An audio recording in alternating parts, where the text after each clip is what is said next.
이 시간 마음과 뜻과 정성을 다하여 영과 진리로 우리 하나님께 예배드리겠습니다. 만민들아 우리 하나님을 송축하며 그의 찬양 소리를 들리게 할지어다. 그는 우리 영혼을 살려두시고 우리의 실족함을 허락하지 아니하시는 주시로다. 하나님을 찬송하리로다. 그가 내 기도를 물리치지 아니하시고 그의 인자하심을 내게서 거두지도 아니하셨도다. 거룩하신 아버지 하나님, 주님의 거룩한 백성들이 이 시간 각자의 처소에서 마음과 정성을 다하여 주님께 예배드리오니 우리의 예배를 받아 주시옵소서. 크신 사랑으로 우리와 함께 하셔서 우리 마음을 온전하게 세워주시고 무한하신 은총을 내리셔서 두려움에 떨고 있는 성도들을 구원하여 주시옵소서. 걱정과 근심에 쌓인 채 방황하고 있는 자들에게는 성령의 감화를 주셔서 평안을 누리게 하시며 마귀의 유혹을 받고 실족하는 자들에게는 속히 끊을 수 있는 결단을 주시옵소서. 저희들 모두 오늘의 예배를 통하여 하늘의 신령한 은혜를 경험하게 하시고 의로운 말씀으로 심지를 굳게 세울 수 있도록 도와 주시옵소서. 예배의 주관자가 되시는 존귀하신 우리 주 예수님의 이름으로 기원하옵나이다. 아멘.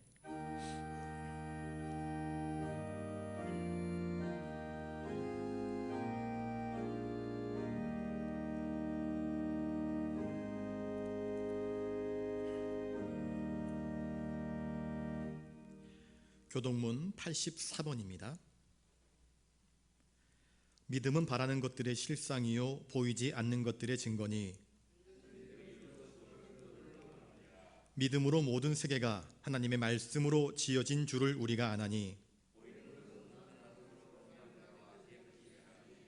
믿음으로 아벨은 가인보다 더 나은 제사를 하나님께 드림으로 의로운 자라 하시는 증거를 얻었으니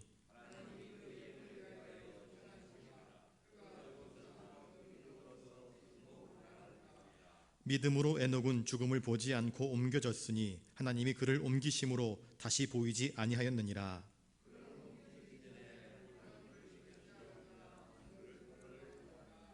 믿음이 없이는 하나님을 기쁘시게 하지 못하나니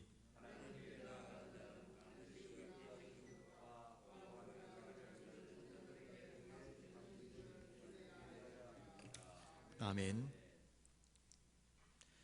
사랑과 은혜가 풍성하신 아버지 하나님, 죄악 중에 묻혀 살던 저희들이 이 시간 주님 앞에 엎드려 회개하며 용서를 구합니다. 우리 주님은 살찐 양으로 드리는 제사보다 순종을 원한다 하셨으나 저희들은 형식적인 예배를 드리는 것에 만족하면서 진리의 근원이 되는 말씀에는 순종하기를 싫어했습니다. 성전 마당만 밟는 자가 되지 말고 정의와 공의를 강같이 흐르게 하라 하셨는데 저희들은 하나님의 뜻을 실천하는 것을 소홀히 한 채로 오늘도 습관적으로 교회의 문턱을 드나들고 있습니다. 하나님의 뜻은 거역하면서도 육신적인 복을 구하고 있습니다. 주의 종들을 통하여 들려주시는 하나님의 말씀은 소홀히 여기면서도 신비로운 황홀경만을 사모하는 왜곡된 신앙을 가지고 있습니다. 주님, 우리의 미신적이고 일그러진 신앙을 용서하여 주시고 주의 말씀으로 바르게 세워 주시옵소서. 우리를 그 모든 죄에서 구원하시기 위해 십자가를 지신 존귀하신 예수님의 이름으로 기도드리옵나이다. 아멘. 이제 하나님과 나만이 아는 죄를 놓고 침묵 가운데에서 참회의 기도를 계속 드리겠습니다.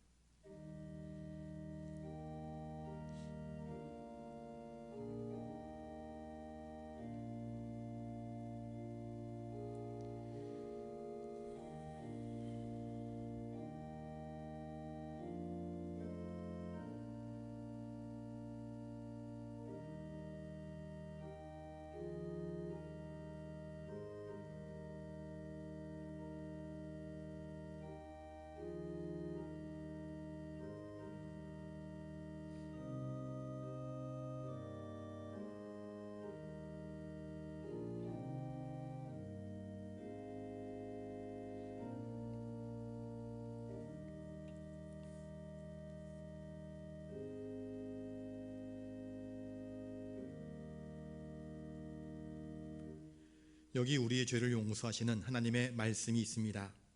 너희가 전에는 백성이 아니더니 이제는 하나님의 백성이요 전에는 긍휼을 얻지 못하였더니 이제는 긍휼을 얻은 자니라. 아멘. 이제 사도신경으로 우리의 신앙을 고백하오니 나는 전능하신 아버지 하나님 천지의 창조주를 믿습니다. 나는 그의 유일하신 아들 우리 주 예수 그리스도를 믿습니다. 그는 성령으로 잉태되어 동정녀 마리아에게서 나시고 본디오 빌라도에게 고난을 받아 십자가에 못 박혀 죽으시고 장사된 지 사흘 만에 죽은 자 가운데서 다시 살아나셨으며 하늘에 오르시어 전능하신 아버지 하나님 우편에 앉아 계시다가 거기로부터 살아있는 자와 죽은 자를 심판하러 오십니다. 나는 성령을 믿으며 거룩한 공교회와 성도의 교제와 죄를 용서받는 것과 몸의 부활과 영생을 믿습니다. 아멘.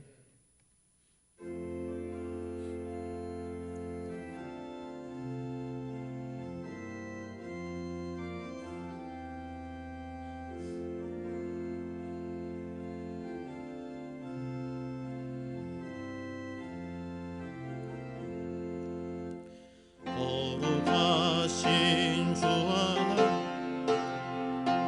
영광 받으소서. 주의 자녀 함께 모여 경배 찬송 드립니다.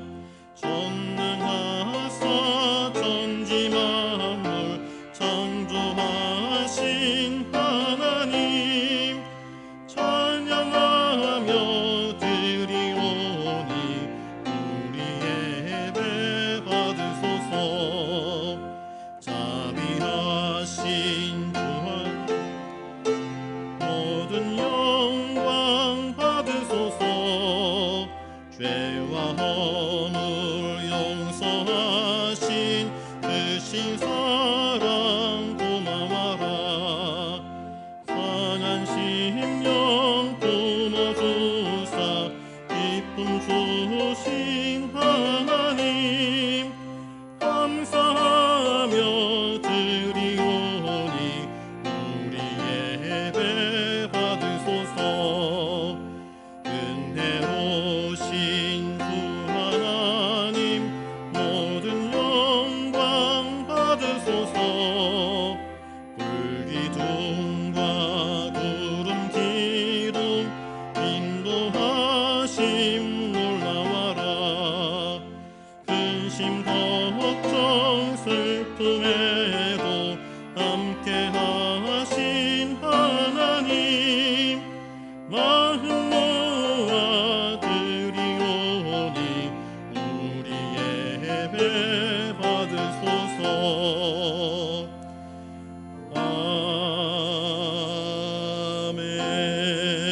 아멘.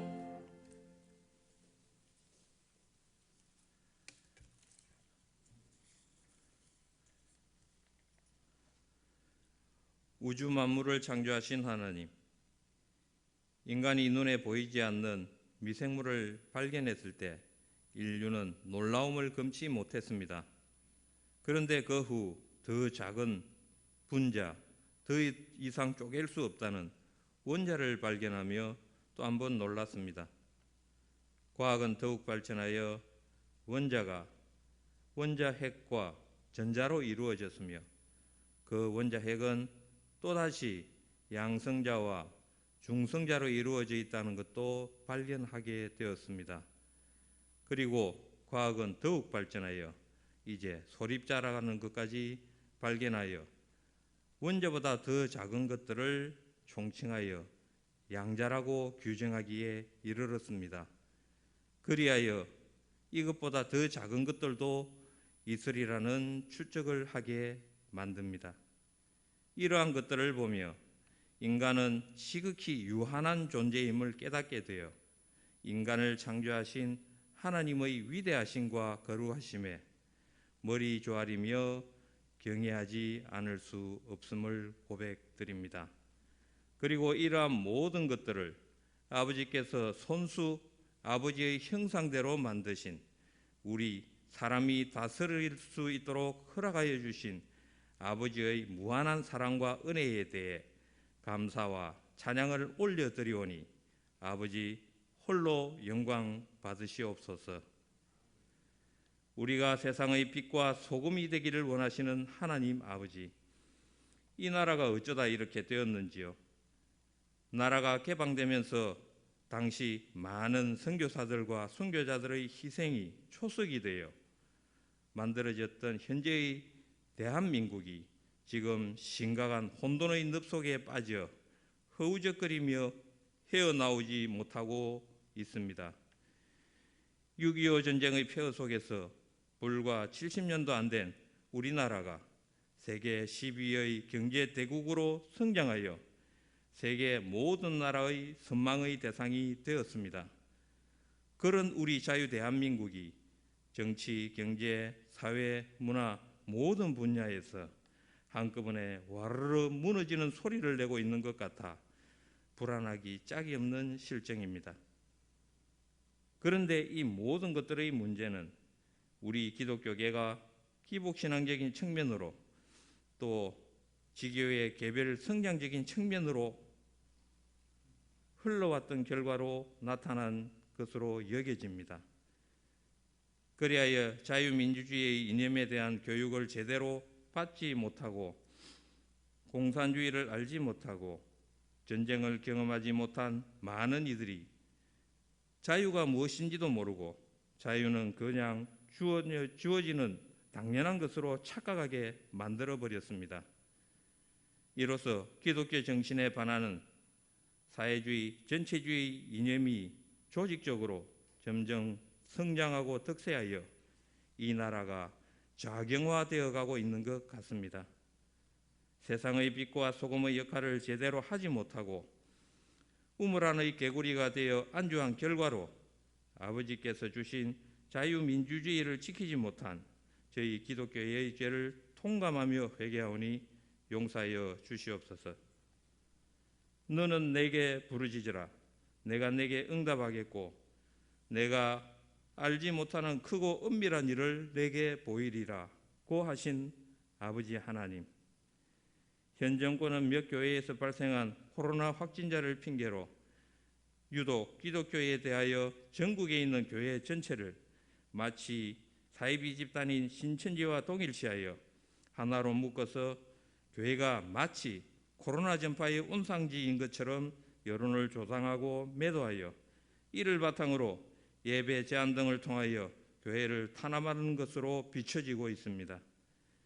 이러한 상황으로 인해 어쩔 수 없이 대면 예배를 못하고 영상 예배로 대체하는 시간들이 자꾸 늘어만 가고 있는 실정입니다.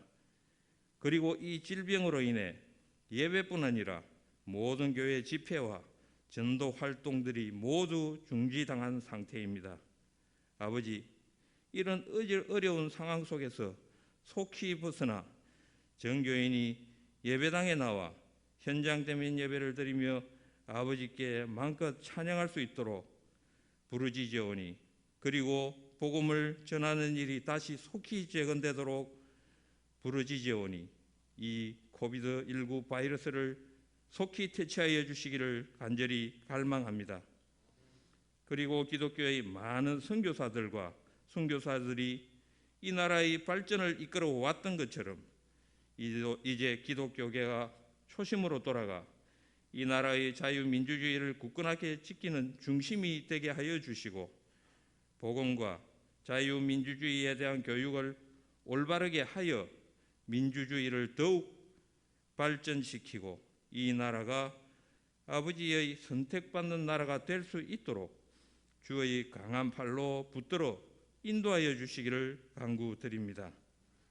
우리가 말씀대로 살아가기를 원하시는 하나님 아버지, 강한솔 목사님의 말씀에 성령님의 감동 감화가 함께하여 주시기를 원하며 또한 병마에 시달리는 교우들에게 치유의 손길을 보내주셔서 속히 쾌유하도록 하여 주시기를 간구드립니다.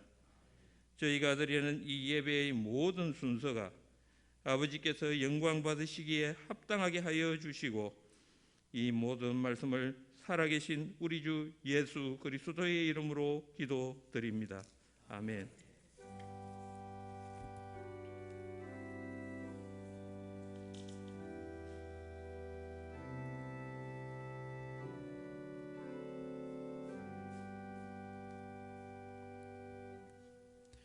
이 시간 하나님께서 우리에게 주시는 말씀은 신약성경 베드로전서 1장 6절부터 9절까지 말씀입니다.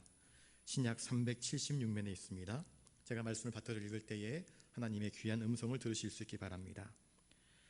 그러므로 너희가 이제 여러 가지 시험으로 말미암아 잠깐 근심하게 되지 않을 수 없으나 오히려 크게 기뻐하는도다.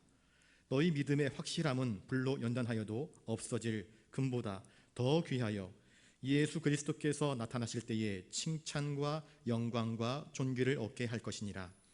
예수를 너희가 보지 못하였으나 사랑하는도다. 이제도 보지 못하나 믿고 말할 수 없는 영광스러운 즐거움으로 기뻐하니 믿음의 결국 곧 영혼의 구원을 받음이라. 아멘.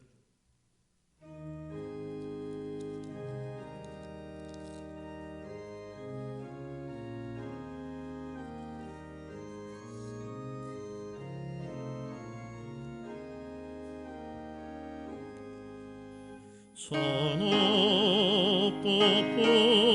푸른 하늘과 수없는 빛난 별들을 지으신 이는 창조주 그 솜씨 크고 크셔라.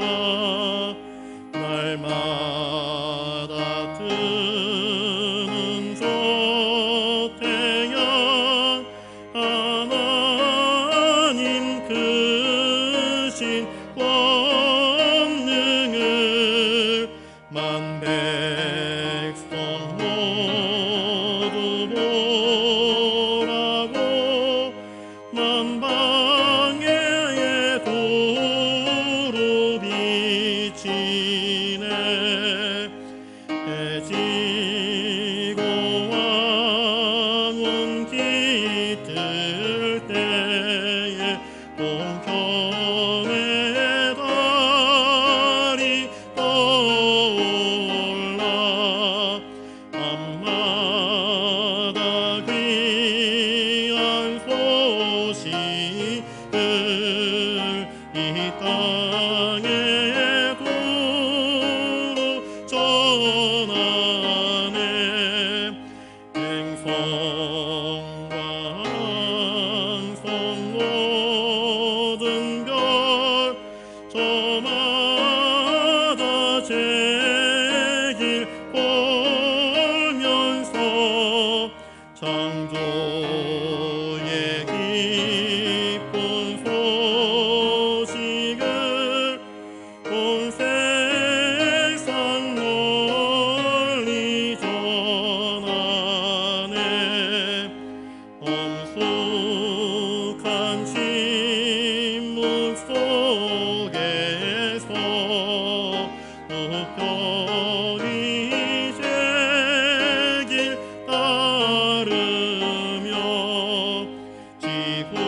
지구를 싸고 돌 때에 들리는 소리 없어도 내 마음 귀가 열리면 그 말씀 밝히 들리네. 우리를 지어내시니 대주제 성부 하나님.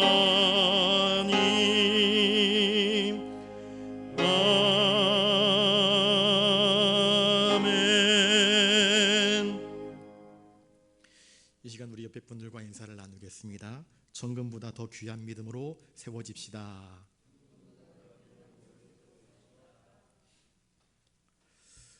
오늘 예배드리는 저와 여러분들이 정말 세상에 있는 정금 그것보다 더 귀하고 귀한 그런 믿음으로 세워지는 은혜가 있기를 주님의 이름으로 축복합니다. 오늘 본문 베드로전서는 박해받고 있었던 성도들을 위로하며 격려하기 위해서 쓰여진 서신입니다. 당시 교회가 겪은 순환은 앞으로 있게 될 대박해의 서곡에 지나지 않았습니다. 로마의 법률이 미치는 모든 곳에서 조직적인 기독교에 대한 박해가 시작되었습니다. 네로 황제로부터 콘스탄틴 대제가 밀라노 칙령을 선포한 313년까지 그 기나긴 세월 동안에 10차례의 대박해가 교회를 향하여서 쏟아졌습니다. 그 박해 속에서 신실한 성도들은 생명도 잃고 재산도 잃고 유리방황하며 무고한 악평과 위정자들의 조롱을 받으면서 긴 시간을 견뎌야만 했습니다. 오늘 본문은 그렇게 박해받고 있는 성도들에게 소망과 장차 있게 될 구원의 영광을 이야기하면서 그들에게 위로를 주고 있습니다. 베드로는 오늘 본문에서 성도들이 처한 현실의 고난을 결코 외면하고 있지 않습니다. 그들의 고난의 문제에 대해서 이야기를 하고 있습니다. 성도들은 박해의 현장 속에서 여러 가지 시험과 유혹에 직면해 있었습니다. 하지만 베드로는 이들에게 마지막 날에 임하게 될 그 빛나는 구원의 영광을 바라보면서 인내하라, 믿음으로 인내하라 우리에게 권면하고 있습니다.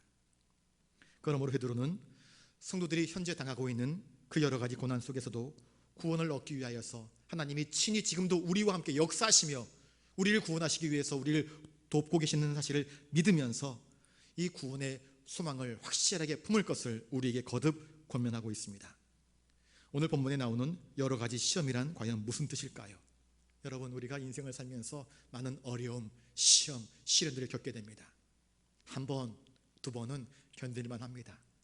그런데 그 시험과 시련이 한 번, 두 번으로 그치는 것이 아니라 계속해서 이어진다고 한다면 어떻겠습니까? 그러면 견디기가 힘들 것입니다. 한 번 매맞는 것은 감당할 수 있지 않겠습니까? 두 번, 세 번까지야 우리가 한번 인내를 발휘하면서 견뎌낼 수 있지 않겠습니까? 그런데 그 시험이 내 손가락으로 셀 수 없을 만큼 계속해서 이어진다고 한다면 그것을 감내내기란 참으로 어려운 일이 아닐 수 없을 것입니다. 영적인 것은 물론 육적인 것, 세상적인 것들로 인하여서 성도들은 시험과 유혹을 받게 됩니다. 여러분, 예수를 믿고 성도가 되었다고 해서 우리는 모든 시험에서 면제되었다 착각하면 안 됩니다. 우리들도 세상 사람들과 똑같이 병들고 아프고 시험과 환난을 겪기도 하는 것입니다. 세상 사람들이 받는 모든 어려운 일들을 성도들도 함께 겪는 것입니다. 그런데 여기서 말하는 시험이란 특별히 믿음으로 인하여서 받는 박해를 의미하는 것입니다. 아무리 훌륭한 그리스도인이라 할지라도 계속해서 이어지는 집중적인 고난과 박해는 견뎌내기가 참 힘이 듭니다. 그런데 베드로는 무엇이라 이야기하는가? 그 여러 가지 시험에 대해서 잠깐 근심하게 된다, 그렇게 이야기를 하고 있습니다. 여러분, 잠깐 근심하게 된다는 것은 과연 무슨 뜻일까요? 너희들이 잠깐 근심하게 되지 않을 수 없으나, 베드로는 말을 하는데 너희들의 그 근심, 시험으로 인하여 당하는 고통, 아픔, 상함이 잠깐이라고 그는 규정짓고 있습니다. 잠깐의 시험을 못 이겨서 영원한 복, 영원한 구원을 잃어버리면 팥죽 한 그릇의 장자의 명분을 팔아버린 에서와 다를 바가 없음을 우리에게 이야기해주고 있습니다. 여러분 기억하십시오. 저를 따라서 한번 해볼까요? 우리가 당하는 시험은 잠깐입니다. 여러분, 잠깐입니다. 영원하지 않습니다. 여러 가지 시험이라고 표현되었지만 그 시험은 잠깐입니다. 영원이라는 시간에 비해서 그 시험은 너무나 순간적인 것입니다. 시험이 잠시뿐이라는 사실은 우리에게 소망을 줍니다. 견뎌낼 수 있도록 우리에게 인내력을 더하여 주는 것입니다. 이 시험은 일시적인 것이기 때문에 성도의 구원을 영원히 방해할 수 없는 것입니다. 오히려 이러한 시험과 시련은 성도의 믿음을 연단하는 데 오히려 유용하게 이용될 뿐입니다. 그래서 야고보 사도는 이렇게 이야기합니다. 내 형제들아, 너희가 여러 가지 시험을 만나거든 온전히 기쁘게 여기라. 이는 너희의 믿음의 시련이 인내를 만들어내는 줄을 너희가 알미라. 야고보서 1장 2절과 3절에 그렇게 말씀을 하고 있습니다. 시험으로 인해서 금신당하고 있는 성도들을 이렇게 위로하고 있습니다. 그 시험은, 우리가 당하는 시험은 영원한 가치, 영원한 구원에 비해서는 비교할 수 없는 연약한 것들임을 베드로는, 야고보는 우리에게 들려주기를 원하는 것입니다. 우리를 낙심케 하는 이 고난들은 우리를 연단할 때에만 유용할 뿐이지 그것이 우리의 영원한 구원을 회방하지는 못하는 것임을 강조하고 있는 것입니다. 오히려 크게 기뻐하라는 말은 과연 무슨 뜻일까요? 이 말씀은 예수님께서 저 산 위에서 제자들에게 가르쳐 주신 산상수훈의 교훈을 떠올립니다. 마태복음 5장 10절부터 12절을 보시면 의를 위하여 박해를 받은 자는 복이 있나니 천국이 그들의 것임이라. 나로 말미암아 너희를 욕하고 박해하고 거짓으로 너희를 거슬러 모든 악한 말을 할 때에는 너희에게 복이 있나니 기뻐하고 즐거워하라. 하늘에서 너희의 상이 큼이라. 너희 전에 있던 선지자들도 이같이 박해하였느니라. 이와 같은 박해를 받았다 말씀을 하고 있습니다. 성도가 받는 시험은 분명히 고통스러운 것입니다. 그 시험과 유혹과 환난은 무형의 것이 아닙니다. 우리가 실제 당하는 현실적인 것입니다. 아픕니다. 눈물 납니다. 손해를 입습니다. 괴롭습니다. 그런데 이것은 우리의 신앙생활 속에서 자연스럽게 나타나는 현상임을 말씀하고 있습니다. 그러므로 오히려 시험과 고통 중에서 기뻐하라, 베드로는 우리에게 권면하고 있습니다. 그 고통들을 넉넉히 이겨낼 수 있도록 하나님이 너희 곁에 계시기 때문이다. 여러분, 정금을 연단할 때에 그 정금을 연단하는 그 연단사가 정금 가장 가까이 곁에 있지 않습니까? 하나님께서 우리의 믿음을 정금처럼 연단하실 때에 하나님은 우리에게서 멀리 있는 것이 아닙니다. 욥이 하나님 내가 앞뒤 좌우를 보아도 하나님이 안 보이십니다 라고 할 때 하나님이 정말로 욥 곁에 있지 않았습니까? 아닙니다. 가장 가까이 계셨습니다. 여러분, 하나님은 우리와 함께 계십니다. 이 사실로 인하여서 이 믿음으로 인하여서 여러분들이 이 모든 어려움들과 역경들을 넉넉히 이겨나가실 수 있기를 바랍니다. 우리가 환난 중에도 즐거워하나니 이는 환난은 인내는 연단은 소망을 이루는 줄 알미로다. 로마서 5장 4절의 말씀입니다. 그 기쁨으로 인하여서 우리가 그 기쁨은 구원으로 인한 기쁨이고 영원히 빼앗길 수 없는 기쁨이고 하나님께서 우리와 함께 하시는 기쁨임을 말씀하고 있습니다. 실제로 초대교회 많은 성도들이 신앙 때문에 예수를 믿는다는 이유 때문에 많은 생사의 위협을 당하는 일들을 겪어야만 했습니다. 히브리서 11장 36절과 37절을 보시면 어떤 이들은 희롱과 채찍질뿐만 아니라 결박과 옥에 갇히는 시련도 받았으며 돌로 치는 것, 톱으로 켜는 것, 시험과 칼로 죽임을 당하고 양과 염소의 가죽을 입고 유리하여 궁핍과 환난과 학대를 받았다. 그렇게 표현하고 있습니다. 많은 신앙인들이 신앙 때문에 순교의 길을 걸어야만 했습니다. 그러나 그들은 그 믿음을 변하지 않았습니다. 그 믿음을 놓지 않았습니다. 주님을 향한 사랑을 결코 포기하지 않았습니다. 이러한 시험을 참는 자는 복이 있나니 이는 시련을 견디어낸 자가 주께서 자기를 사랑하는 자들에게 약속하신 생명의 면류관을 얻을 것이기 때문이라. 야고보서 1장 12절에 말씀을 하고 있습니다. 여러분, 우리들 가운데에 시험 좋아하는 사람 별로 없습니다. 시험 좋아하는 사람 아무도 없습니다. 누구나 시험은 괴로운 것입니다. 힘든 것입니다. 그 시험이 그저 단순하게 문제지를 내어서 푸는 것이라고 한다면 그냥 그 순간만 지나가면 될지도 모를 것입니다. 그런데 그것이 우리의 심적으로, 우리의 육적으로, 우리의 물질적으로, 우리의 영적으로 우리를 힘들게 한다고 한다면 그것을 견디어내기는 참으로 어려운 것 아니겠습니까?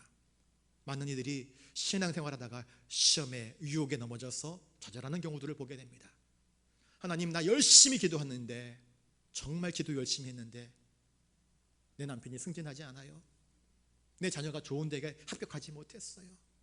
하나님 아시잖아요. 제가 새벽마다 기도했고 주일마다 기도했고 그렇게 무릎 꿇고 간절히 구했는데 하나님 왜 내 소원은 안 이루어 주세요 하며 믿음의 길에서 좌절하고 씨름하는 사람들이 얼마나 많이 있는지 모릅니다. 이들이 시험에 빠지는 이유는 무엇입니까? 주님께 대한 신실한 믿음과 사랑보다는 물질적인 것, 세상적인 것에 더욱더 큰 비중을 두었기 때문이 아닐까요?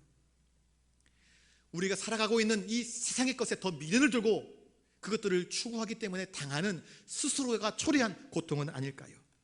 그러나 성도라고 한다면 그 모든 시험과 고통 중에서도 더욱더 주를 사모하며 주를 의지하며 믿음으로 견뎌내는 자가 되어야 할 것입니다. 현재의 고난, 현재의 시련은 장차 우리에게 주어질 구원을 위한 예비 단계인 것을 꼭 기억하실 수 있기를 바랍니다. 오늘도 국가대표 선수들이 태릉 선수촌에서, 지금은 태릉 선수촌이 이제 점점 사라지고 있는 것 같은데, 옛날엔 태릉 선수촌에서 열심히 훈련하지 않았습니까? 땀을 정말 바가지로 쏟아내면서 훈련을 합니다. 기자가 인터뷰를 합니다. 선수들에게 땀을 이렇게 펄펄 쏟아내는 그 선수들에게 인터뷰를 합니다. 힘들지 않습니까? 선수들이 헐떡헐떡거리면서 땀을 뚝뚝뚝뚝 흘리면서 대답합니다. 안 힘듭니다. 왜 안 힘들겠습니까? 힘들죠. 이제 대상자가, 인터뷰를 하는 대상자가 대답을 합니다. 저희들은 국민의 세금으로 먹고 자고 훈련하고 있습니다. 그리고 이 나라의 영광을 위해서 열심히 훈련하고 있는 것입니다.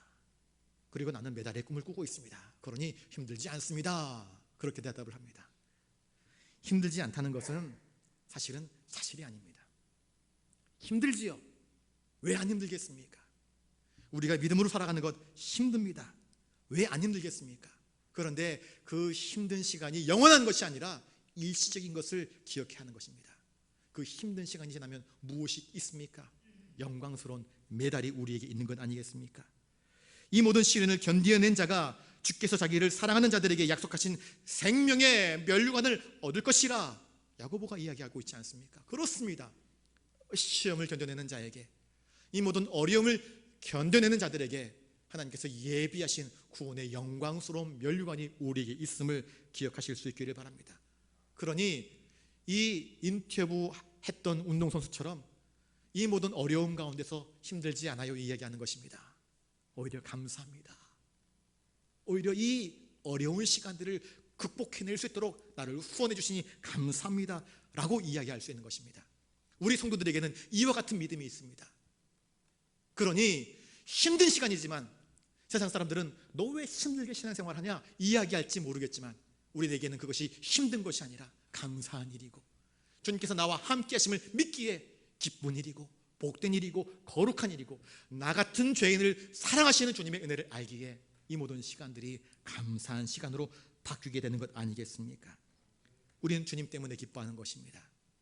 주님의 은혜 때문에 감사한 것이고, 그러므로 그 모든 시간들을 견뎌낼 수 있는 것입니다. 우리 7절 말씀을 같이 한번 읽어보겠습니다. 7절입니다. 시작. 너희 믿음의 확실함은 불로 연단하여도 없어질 금보다 더 귀하여 예수 그리스도께서 나타나실 때에 칭찬과 영광과 존귀를 얻게 할 것이니라.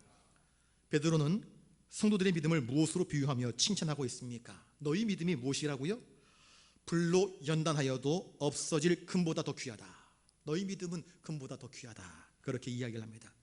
여러분, 금의 가치는요, 우리가 살아가고 있는 이 세상에서 굉장히 중요합니다. 우리 삶 속에서 금은요, 가치의 기준입니다. 표준입니다.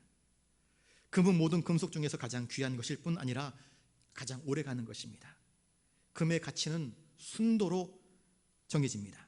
금을 재련하는데 먼저 금광석에서 금덩어리들, 그러니까 금이 들어가 있는 원석들을 캐냅니다. 그러면 그 원석을 다 잘게 붓습니다. 그래서 쓸데없는 것, 금이 들어가 있지 않은 다른 광물들을 다 제거해 버립니다. 그리고 금이 들어가 있는 그 광석을 화로 속에 집어넣지 않습니까? 왜 집어넣습니까? 재련하는 것입니다. 그 금 속에 금과 다른 이물질들, 광물들이 섞여 있는 것들을, 불순물들을 제거하여서 순금으로 재련하는 과정이 필요한 것입니다. 금에 섞여 있는 다른 광물질들을 제거하기 위해서 금은 이렇게 여러 번 연단의 과정을 거쳐서 순금이 그렇게 되게 되는 것입니다. 1톤짜리 광석에 불과 2g, 1톤의 2g이 들어있어도 그것이 금광이라고 이야기를 합니다. 그러니 그 금광석에서 금을 캐내는 일이 얼마나 고된 일인지 우리는 알 수 있고, 또한 그 금이 얼마나 가치 있는 것인지 우리는 알 수 있는 것입니다. 한번 재련된 금은 다시 변질되거나 그 가치를 잃는 일이 없습니다. 오늘도 세계의 금 시장이 요동치고 있습니다. 금의 동향에 따라서 경제의 흐름이 결정되는 것입니다. 전쟁이 일어나고요, 천재지변이 일어나면 사람들이 무엇을 찾는지 아십니까? 다 금을 찾습니다. 왜? 그 나라의 지역 화폐들은 가치가 올라갔다 내렸다 하지만 금만큼은 그 가치가 절대로 하락하지 않으니까 금이 시세가 치솟아 오르는 것입니다. 요새 연일 치솟는 금의 가격을 보십시오. 얼마나 치솟아 오르는지 모릅니다. 그런데 베드로는 우리의 믿음을 이 정금보다도 더욱 귀한 것으로 규정하고 있습니다. 성도들에게 있어서 시험과 고난이 있는 이유는 무엇일까요? 그리스도인에게 있어서 믿음은 참으로 귀한 덕목입니다. 순금을 만드는 때에 이렇게 많은 재련, 연단의 과정이 필요한 것처럼 우리 신앙에도 잡다한 것들이 섞여 있을 수 있습니다. 이전에 살아왔던 삶의 생각들, 노출되었던 모든 오염된 생각들이 다 재련되어져야 됩니다. 그러므로 신앙에 있어서 시련은 모든 잡다한 불순물들을 제거하기 위하여서 필요한 과정입니다. 야곱이 이스라엘로 그 이름이 바뀌어지기까지 그는 많은 연단의 과정을 겪어야만 했었던 것입니다. 우리 성도들 역시 마찬가지입니다. 연단의 과정이 필요합니다. 이스라엘 백성들이 광야에서 연단이 필요한 것처럼 우리에게도 연단이 필요한 것입니다. 그런데 이 연단은 하나님께서 우리를 괴롭게 하시려고 하시는 연단이 결코 아니라 우리를 정금처럼 빼어나게 하시려고 하시는 하나님의 백성답게 하시는 귀한 과정임을 저와 여러분들이 이해하시고 이 모든 시험 과정에서 오직 믿음으로 승리하실 수 있기를 주님의 이름으로 축복합니다. 1톤에서 2g이 금이 있어도 금광명이라고 이야기했습니다. 주님은 우리에게 겨자씨 같은 믿음이라고 이야기했습니다. 겨자씨 같은 믿음. 겨자씨 같은 믿음이라 할지라도 우리에게 그 믿음이 있으면 불같은 시험을 견뎌낼 수 있고 세상이 감당할 수 없는 순수한 신앙으로 마침내 승리할 수 있는 믿음으로 나오게 될 것입니다. 이런 믿음을 세상이 감당치 못할 믿음이라 성경은 우리에게 들려주고 있습니다. 저를 따라서 한번 해보겠습니다. 연단받은 믿음은 정금보다 더 귀합니다. 여러분, 저와 여러분들이 연단받아 정금보다 더 귀한 믿음으로 세워지기를 주님의 이름으로 축복합니다. 실제로 금은 불 속에서 연단받으면요, 금 광맥에서 금덩어리들이 그리고 불순물들이 깨어져서 그 금만 들어가 있는 그 돌들이 구분되어지고 그 돌들이 불에 들어갔다 나왔다 그러면서 정금이 되지 않습니까? 그러니 그 금덩어리가 점점 줄어들면서 순금으로 바뀌는 것입니다. 불에 들어갔다 나왔다 하면서. 그런데 성도의 믿음은 연단되면 연단될수록 금처럼 작아지는 것이 아니라 성도의 믿음은 연단되면 연단될수록 더욱더 단단해지고 더욱더 깊어지고 더욱더 커져나갑니다. 이것이 금과 우리 믿음의 차이가 있습니다. 성도들의 믿음이 정금보다 더 귀한 이유는 과연 무엇일까요? 금은요, 우리가 죽을 때 가져갈 수 없습니다. 또한 금은 영원한 것이 아닙니다. 세상에 속한 것이기 때문에 그렇습니다. 하나님은 정금보다 우리 믿음을 더 귀하게 여기십니다. 썩어 없어질 정금보다 성도 한 사람의 정금보다 더 귀한 믿음을 우리 하나님은 더 보배로 여기시고 계신다는 말입니다. 여러분, 그러니 이 성도의 믿음은 세상에 있는 정금과 비교될 수 없을 만큼 가치 있고 존귀한 것입니다.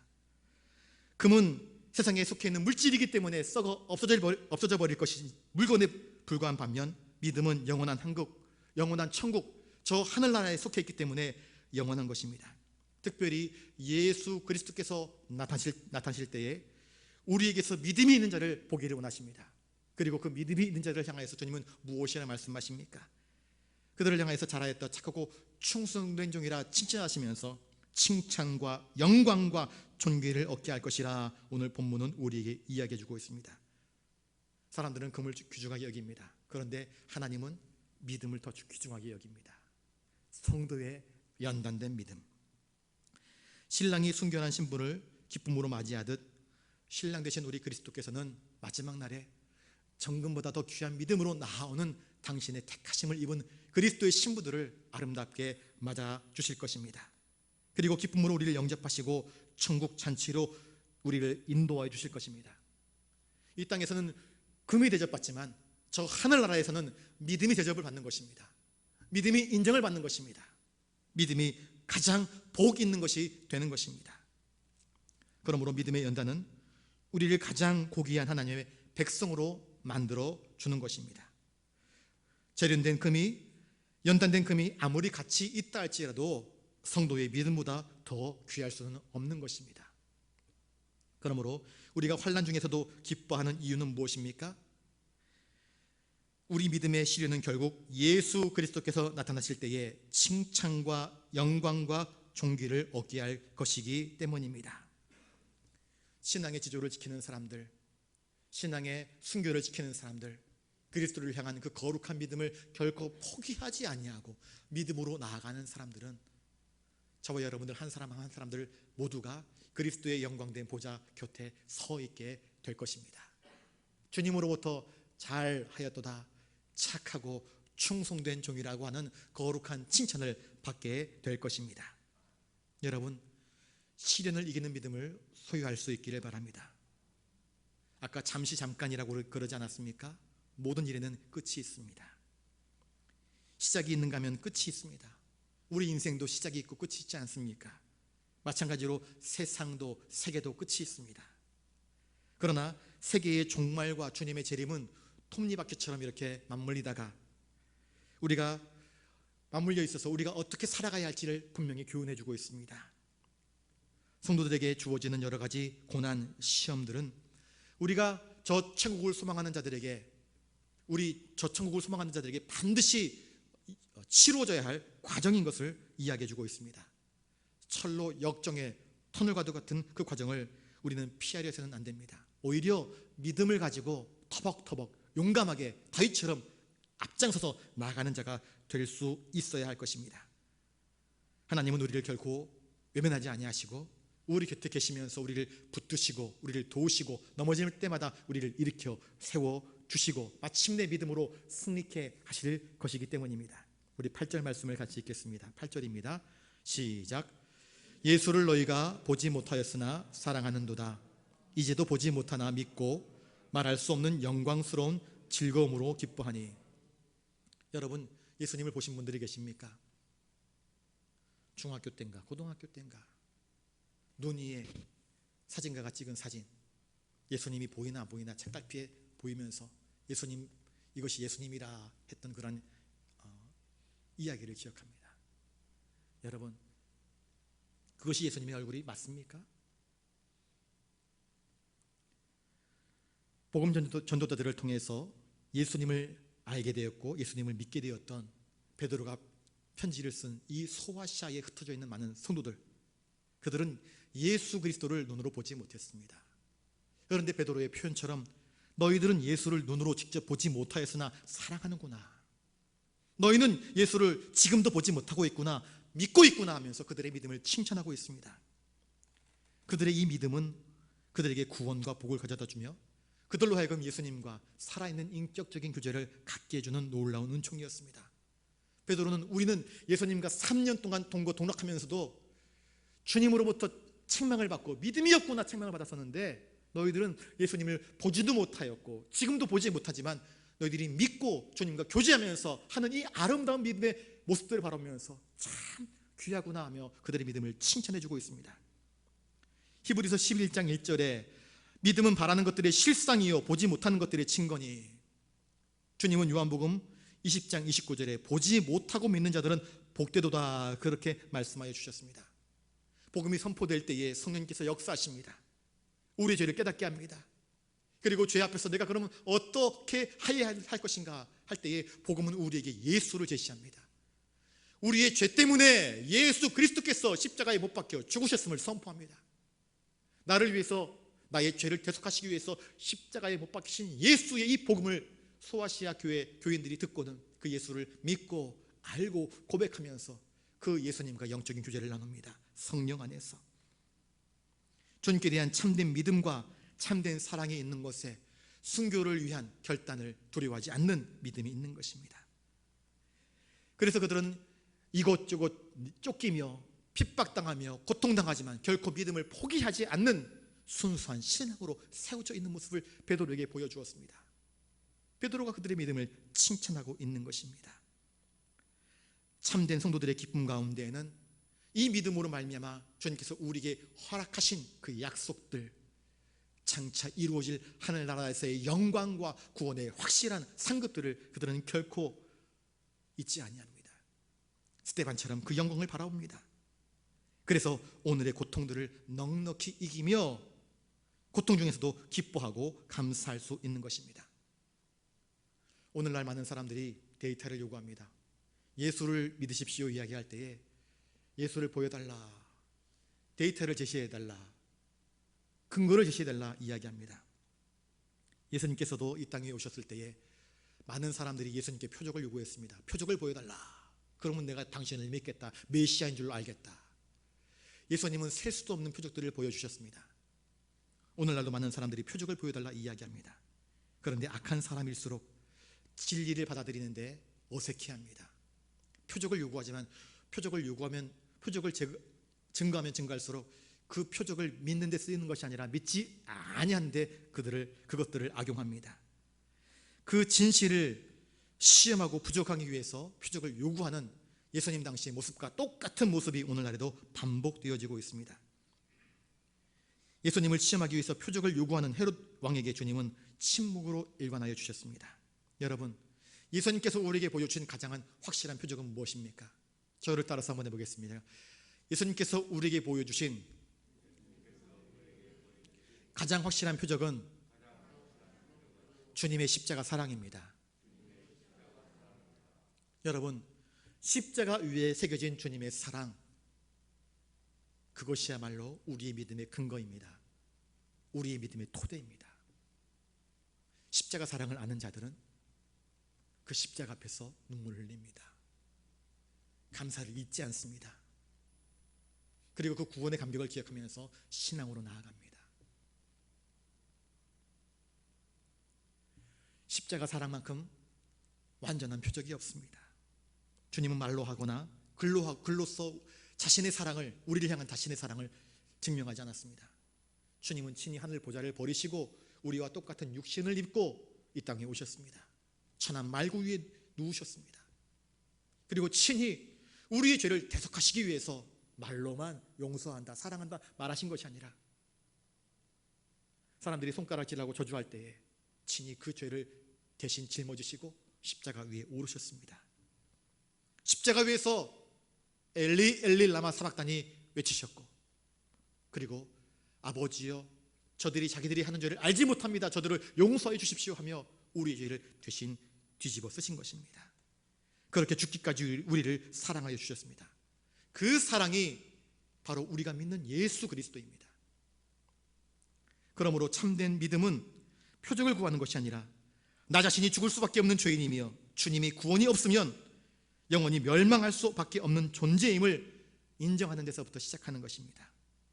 모든 죄를 통회하며 구원받기를 갈망할 때에 비로소 인간은 십자가에 달리신 예수 그리스도의 사랑을 온전히 체험하고 눈으로 보는 것보다 더 확실한 분명한 믿음의 증거를 가질 수 있게 되는 것입니다. 우리 1장 9절의 말씀을 읽습니다. 시작. 믿음의 결국 영혼의 구원을 받음이라. 베드로는 신실한 성도들이 가진 그 믿음의 최후가 무엇인지, 결국이 무엇인지를 우리에게 이야기하고 있습니다. 믿음의 결국이 무엇이라고요? 영혼의 구원을 받음이라 말씀합니다. 주님은 요한복음 5장 24절에 내 말을 듣고 또 나를 보내신 이를 믿는 자는 영생을 얻었고 라고 말씀합니다. 주님의 말씀을 받고 듣고 믿음으로 지키며 순종하는 자들에게 영생이, 구원이 우리에게 주어졌습니다. 빌립보서 3장 21절에 우리의 낮은 몸을 자기 영광의 몸의 형체와 같이 변케 하시리라. 죽음으로서 끝나는 것이 아니라 우리 썩어 없어질 몸을 영광스러운 몸으로 변케 하셔서 저 하늘나라 처소에서 주님의 자녀로서 주님과 함께 동거할 수 있도록 우리를 영혼의 길로, 구원의 길로 이끄심을 성경은 말씀하고 있습니다. 저를 따라서 한번 해보겠습니다. 신실한 믿음은 영혼의 구원을 이룹니다. 성도들은 거룩한 마음, 하늘에 속한 마음을 품고 이 세상을 살아가는 사람들입니다. 그 마음을 품고 세상을 살아갈 때에 잃어버리는 것이 많습니다. 빼앗기는 것이 많습니다. 억울한 일들이 많습니다. 그런데 그럼에도 불구하고 성도들이 웃을 수 있는 이유는 저 하늘나라에서 영원히 빼앗기지 아니할 구원의 기쁨을 소유하고 있기 때문입니다.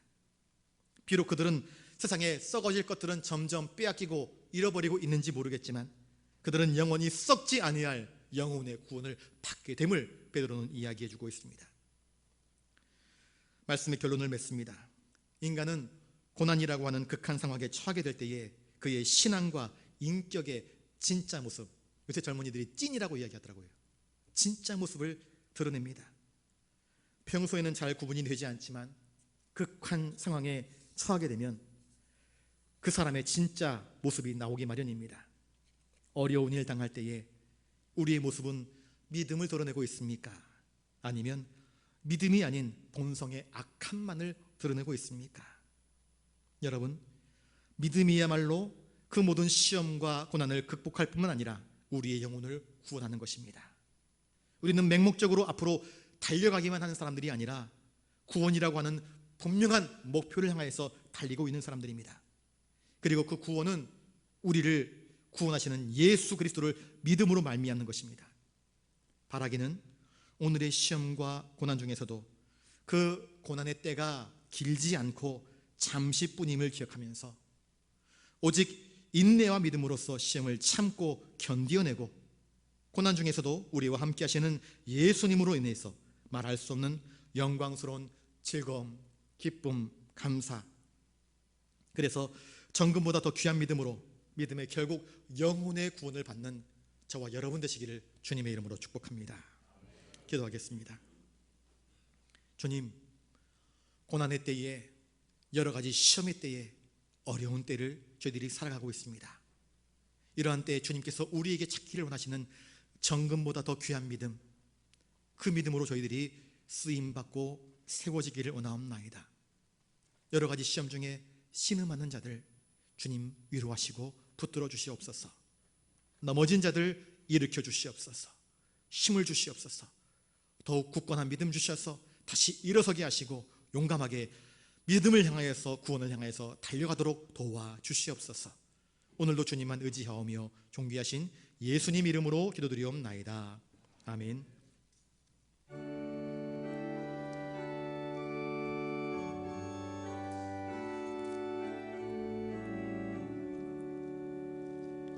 내게 있는 모든 것을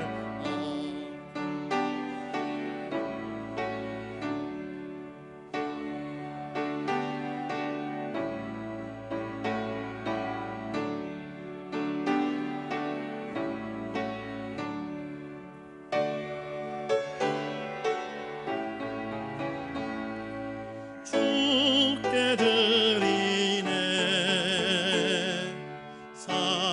사랑하는 구주 앞에 모두 드리네.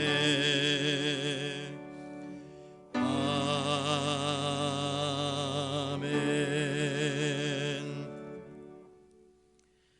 정금보다 더 귀한 믿음을 저희들에게 주시려고 이 땅에 오신 그 주님, 우리를 얼마나 사랑하시는지 십자가 위에 자신의 살과 피를 아낌없이 쏟아 부으시도록 우리를 사랑하시는 주님의 은혜를 기억하며 저희들이 이 시간 주님께 나와 예배를 드리며 귀한 예물로 주님께 영광 올려드립니다. 삶의 자리에서 열심히 땀 흘려 거두어드린 그 열매의 10분의 1을 구별하여 11조의 열매로 주님께 올려드립니다. 인생을 살면서 여러 가지 환난과 시험 중에 주님의 도우심을 간구하며 기도할 때마다 여러 가지 피할 길을 주시며 우리를 도우셨던 그 사건들을 기억하며 감사의 제목을 담아 감사임을 올려드립니다. 부산 영락의 내일을 기대하며 소망 듬뿍 담아 비전임을 올려드리옵고 주님의 나라가 땅끝까지 이르러 증거되어지길 원하여서 선교임을 올려드리오며 교회에 엘리베이터가 세워지길 원하여서 엘리베이터 헌금으로 또 내 이웃을 긍휼히 여김으로 이웃사랑 예물로 올려드리옵나이다. 그 외에도 다양한 제목들로 올려드리옵나니 한 사람 한 사람 드린 손길 속에 담겨진 그들의 중심과 정성을 보시고 주님 기쁘게 흠양하여 주시옵시며 이 모든 예물들이 주님의 영광만을 위하여서 주님의 구원만을 위하여서 사용되게 하여 주시옵소서. 이 모든 것 허락하신 주님께 감사를 드리오며 존귀하신 예수님 이름으로 기도드리옵나이다. 아멘.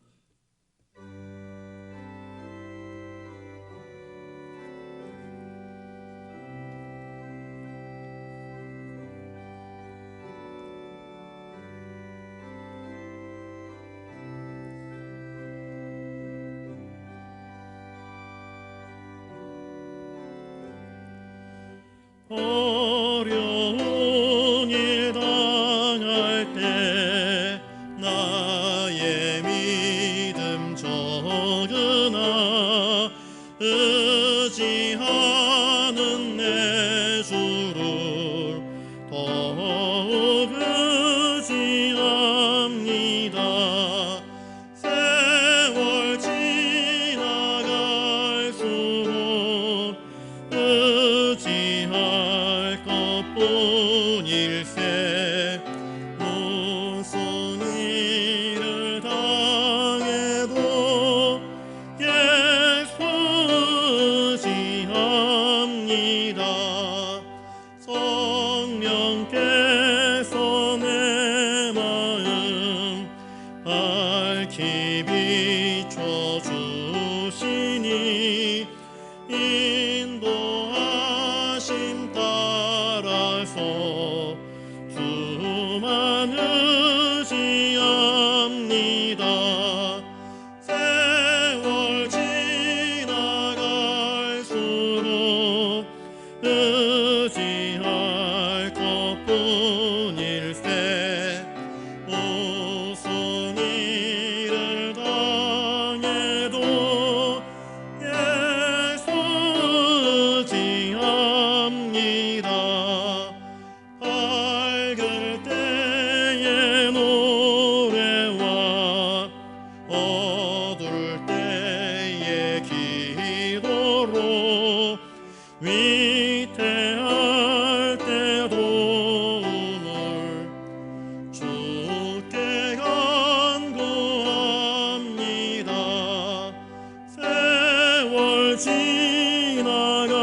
지나갈수록 의지할 것뿐일세. 무슨 일을 당해도 예수 의지합니다. 생명이 있을 동안에 예수 의지합니다.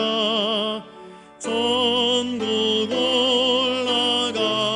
올라가도록 의지할 것뿐일세.